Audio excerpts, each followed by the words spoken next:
another broker or a couple other brokers, and sharing opportunities can multiply those results, actually creating a self-replenishing funnel of hundreds of warm Medicare leads over time.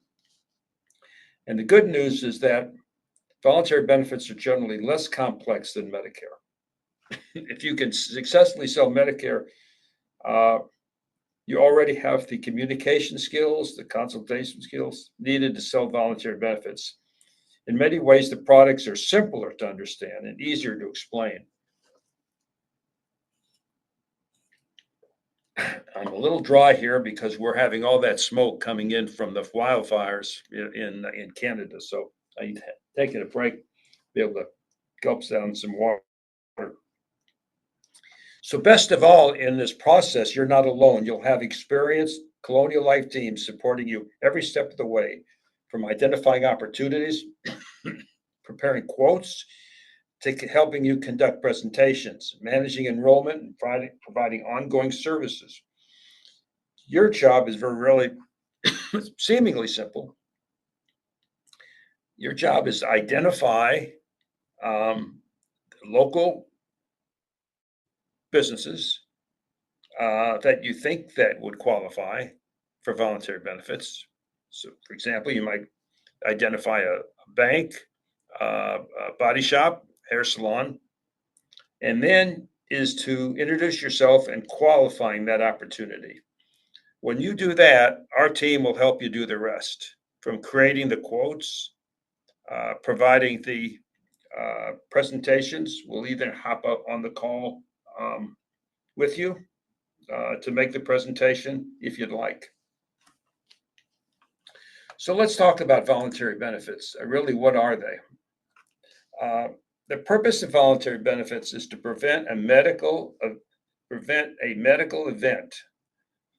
It could be an injury or sickness from becoming a financial crisis.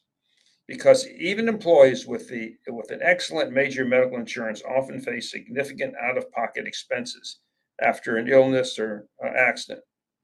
Now, health insurance may pay the hospital and physicians, but it doesn't pay rent, doesn't pay mortgages, doesn't pay for groceries, doesn't care for childcare while you're in the hospital, doesn't pay for your lost income, or doesn't pay for things that are very important, like traveling for a second opinion.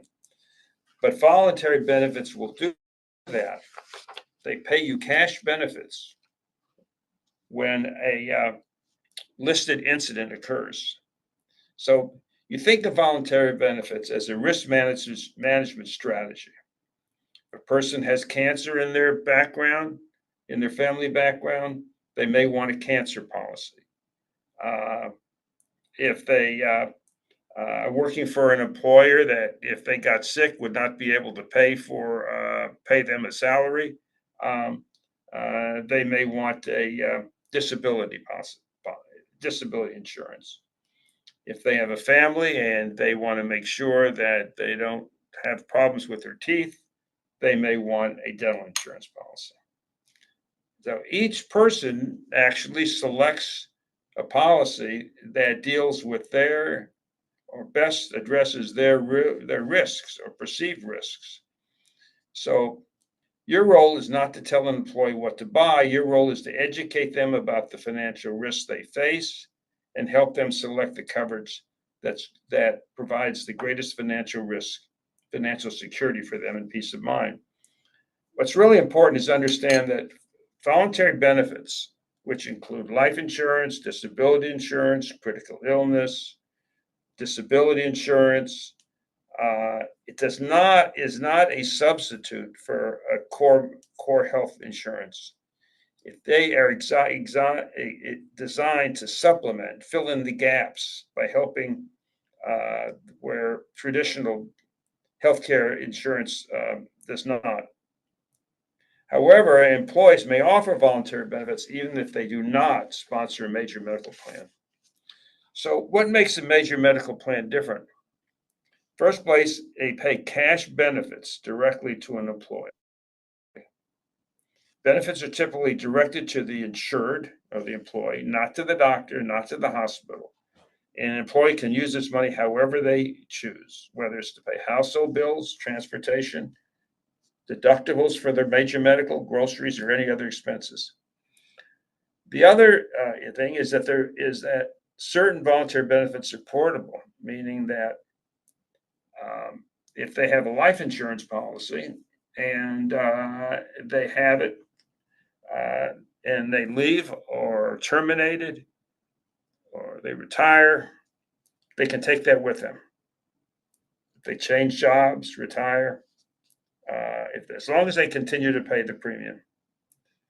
They're also considered indemnity insurance. Instead of reimbursing the actual medical expenses, they pay a predetermined cash benefits when a covered event occurs. So, for example, if you had to go to the hospital and you had to go in an ambulance, it would pay maybe $100, $150, $200 if that event occurred.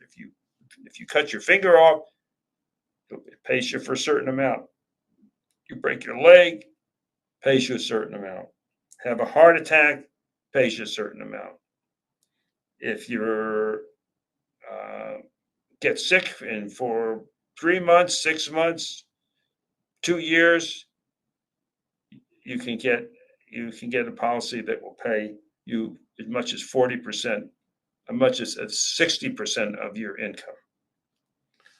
So, and benefits are paid regardless of other insurance, which means that even if your core benefit paid for fixing a broken arm, you'd still get money from your